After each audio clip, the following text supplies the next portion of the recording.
जनता party का पहला बड़ा प्रदर्शन हो चुका है।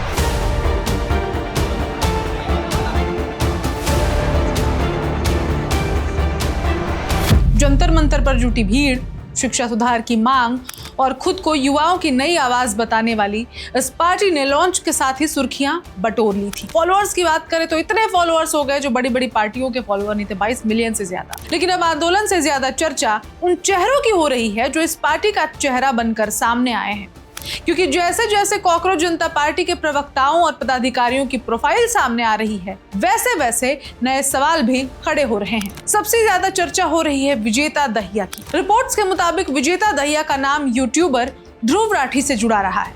वही ध्रुव राठी जिन्हें उनके आलोचक लंबे समय से मोदी सरकार और केंद्र सरकार की नीतियों के खिलाफ नैरेटिव बनाने वाला चेहरा बताते रहे। ध्रुव राठी को लेकर ये भी आरोप लगते रहे कि उन्होंने अतीत में आम आदमी पार्टी की IT सेल से जुड़कर काम किया था। हालांकि इन दावों को लेकर अलग अलग पक्षों की अपनी अलग अलग राय है, लेकिन अब जब विजेता दहिया कॉकरोच जनता पार्टी के प्रवक्ता के तौर पर सामने आए हैं तो उनके पुराने संबंधों को लेकर बहस छिड़ गई है। फॉलो करते हो, वो बता रहे हैं कि ध्रुव राठी को अगर बात मानेंगे देश से हो जाएगा।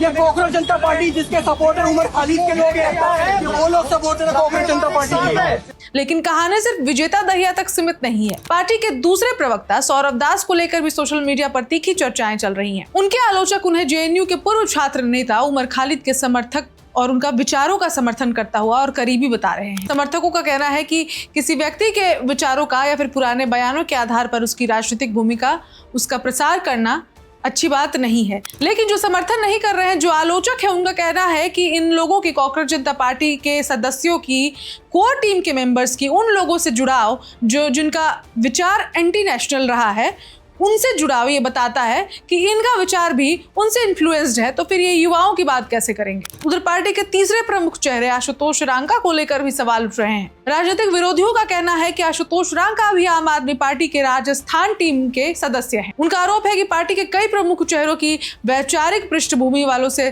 स्थापित राजनीतिक समूहों और एक्टिविस्ट के तौर पर इनके नेटवर्क से जुड़ी रही हैं। विजेता दहिया का सफर किसी पारंपरिक राजनेता जैसा नहीं रहा। हरियाणा के सोनीपत से आने वाले विजेता दहिया ने इंजीनियरिंग की पढ़ाई की। रिपोर्ट्स के मुताबिक वे दिल्ली टेक्नोलॉजिकल यूनिवर्सिटी यानी कि DTU के छात्र रहे। बाद में उन्होंने लेखन, रिसर्च, कंटेंट क्रिएशन और फिल्म मेकिंग की दुनिया में अपनी अलग पहचान बनाई। दिलचस्प बात यह भी है कि विजेता दहिया को डिजिटल दुनिया में कई लोग यूट्यूबर ध्रुव राठी के साथ काम करने वाले रिसर्चर और कंटेंट राइटर के तौर पर ही जानते हैं और इससे उनकी आलोचना हो रही। विभिन्न रिपोर्ट्स में दावा किया गया कि उन्होंने कई यूट्यूब क्रिएटर्स के लिए रिसर्च और कंटेंट पर काम किया है। उनमें ध्रुव राठी का नाम सबसे ज्यादा शामिल है। लेकिन सिर्फ YouTube तक उनकी कहानी सीमित नहीं है। यहीं से सबसे बड़ा सवाल भी खड़ा होता है, क्या कॉकरोच जनता पार्टी वास्तव में एक नई राजनीतिक शुरुआत है या फिर ये अलग अलग विचारधाराओं और फिर पुराने राजनीतिक नेटवर्क से जुड़े लोगों का एक नया मंच है? जो लोग पार्टी को युवाओं की आवाज, शिक्षा में सुधार, सिस्टम परिवर्तन की लड़ाई का चेहरा बता रही है, क्या वो वास्तव में पूरी तरह स्वतंत्र है या उसके भीतर पहले से मौजूद राजनीतिक प्रभाव और पहले से मौजूद विचार उस पर झुकाव दिखाई दे रहे हैं?